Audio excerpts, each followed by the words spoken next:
One of New York's most unique broadcast and performance venues, the Green Space, run by WNYC and WQXR, has been challenging the thoughts and ideas of New Yorkers for the last decade. Exploring mediums ranging from politics and entertainment to classical music and poetry, it's been a hub for not only live performance and discussion, but also for change. And to celebrate 10 years, the Space is launching a series of special concerts, talks, podcast tapings, and exhibits to represent its wide variety of programming. Joining us now with more on that celebration is Jennifer Keeney-Sendro, the curator of the Green Space. Jennifer, nice to have you with us. Thanks for having me. I want to get into some of the things you've done in the past and some of the things you have planned, but let's start with the creation of the Green Space. How did it come about? Well, the Green Space is part of New York Public Radio, which you know is WNYC, News and Talk, and classical music on WQXR. So 10 years ago, when we were looking to move out of the municipal building, where we'd had offices and studios for a long time, into our own space, it was really important for us to bring the public into public radio and have an open audience studio. And we were able to find space in Hudson Square, which if you're not a realtor, you might think of as Northwest Soho. Mm-hmm. And so we do have this street level studio, the Green Space, and in the 10 years we've been there, the neighborhood's really blossomed around us there.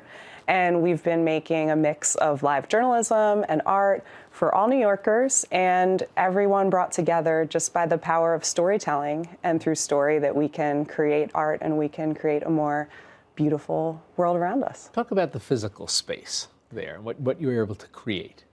Well, it's on the street level, and it is open onto the street with windows on all sides. So every time we're doing a show, people walking by can look in and see us and be a part of that.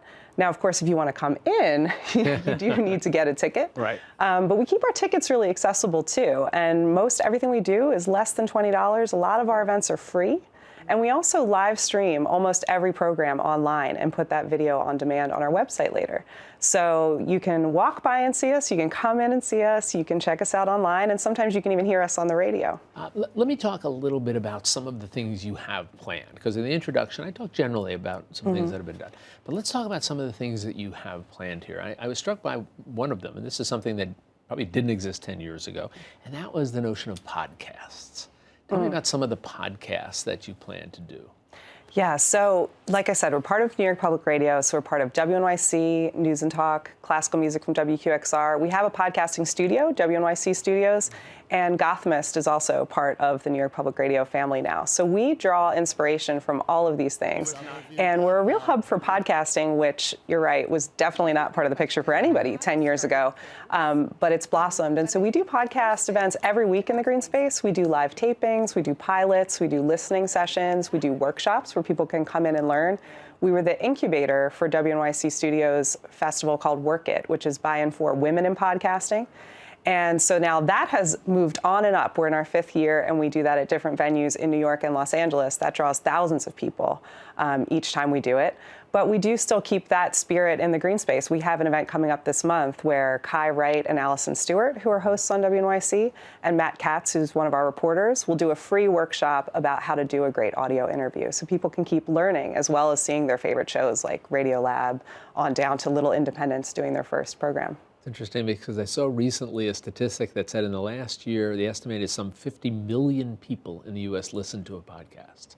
You know, this growth has been exponential here, and certainly what you're doing there it gives them a chance to not only listen to a podcast, but watch a podcast being performed. Absolutely, and be a part of it. Yeah. We always say in the Green Space that we don't do a spectator sport here, so it's an invitation and maybe a warning that you are going to be a part of this thing. So whether that's by actually getting a chance to ask a question of somebody who's a guest or a host of a show you love, or just by laughing and clapping and being a part of that recording, everything we do is really bringing the audience into those things and away from just hearing it in their earbuds. And a wonderful array of music events I saw, classical music events, chamber music, concerts. How are these things, again, where folks can come in, either get a ticket or whatever the arrangement might be, and participate? Absolutely. We have free classical music concerts every month, as well as ticketed ones. And it's not just classical. We've had Janelle Monáe, Sting, Wynton Marsalis. We cover all the genres musically.